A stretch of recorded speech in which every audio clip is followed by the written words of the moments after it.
កូនកើតនៅកូរ៉េតែយើងគួរដាក់ទីកន្លែងកំណើតនៅណានៅក្នុងសំបុត្រកំណើតរបស់គាត់គឺយើងដាក់កន្លែងកំណើតនៅក្នុងប្រទេសកូរ៉េដូចគ្នា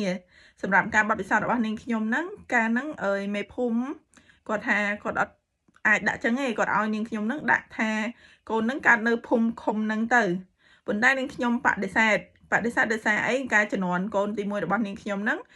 ខាងយើងធ្វើប៉ាសពតហ្នឹងគឺគាត់បានឡើងមកធ្វើនៅកូរ៉េចឹងទៅកូនរបស់នាងខ្ញុំគឺគាត់ធ្វើប៉ាសពតមុនធ្វើសំបុត្រកំណើតអញ្ចឹងខាងក្រសួងមហាផ្ទៃគាត់ដាក់នៅក្នុងប៉ាសពតហ្នឹងថាកូនរបស់នាងខ្ញុំកើតនៅកូរ៉េអញ្ចឹងណានៅកូរ៉េអញ្ចឹងបើសិនជានៅខាងភូមិឃុំគាត់ដាក់ថាកូនរបស់នាងខ្ញុំកើតនៅទីកន្លែងរបស់នាងខ្ញុំហ្នឹងគឺវាធ្វើឲ្យប្រច្រាស់គ្នាជាមួយនឹងប៉ាសពតអញ្ចឹងហើយនាងខ្ញុំក៏បង្ហាញប៉ាសពតដល់គាត់ហើយពេលហ្នឹងគាត់ក៏បានទេសួរទៅខាងឃុំថាកូនកើតនៅកូរ៉េដាក់នៅក្នុងហ្នឹងថាកើតនៅកូរ៉េបានដែរអីហើយទៅខាងឃុំក៏គាត់និយាយថាបានអញ្ចឹងនាងខ្ញុំយកសំបុត្រពេទ្យទៅព្រោះពេលយើងធ្វើសំបុត្រកំណើតកូនយើងត្រូវការកាន់សំបុត្រពេទ្យទៅអញ្ចឹងយើងបង្ហាញសំបុត្រពេទ្យដែលចេញពីកូរ៉េមកហើយតាមភូមិឃុំដែរភូមិឃុំខ្លះគាត់ឲ្យបកប្រែសំបុត្រហ្នឹងដើម្បីឲ្យគាត់អាចមើលយល់ប៉ុន្តែកាលហ្នឹងខ្ញុំរក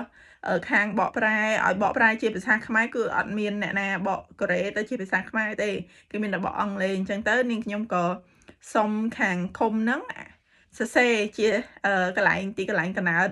ឈ្មោះភូមិឃុំនៅកូរ៉េហ្នឹងជាអក្សរជាសំឡេងសំនៀងអក្សរខ្មែរនាងខ្ញុំហ្នឹងសុំសរសេរដោយខ្លួនឯងអញ្ចឹងគាត់ក៏យល់ព្រមអញ្ចឹងនាងខ្ញុំសរសេរហើយខាងឃុំគាត់ក៏យកអាហ្នឹងទៅហើយគាត់សរសេរចូលទៅក្នុងសំបុត្រកំណើតរបស់កូនឈ្មោះទីកន្លែងគឺនៅកូរ៉េនឹងតែម្ដងហើយកើតនៅកូរ៉េអីចឹងទៅចឹងបងប្អូនបើសិនជាធ្វើប៉ាសពតហើយមុនដូចនាងខ្ញុំកូនកើតនៅកូរ៉េត្រូវប្រយ័ត្នចំណុចហ្នឹងដែរប្រយ័ត្នខុសគ្នាជាមួយនឹងសំបុត្រកំណើត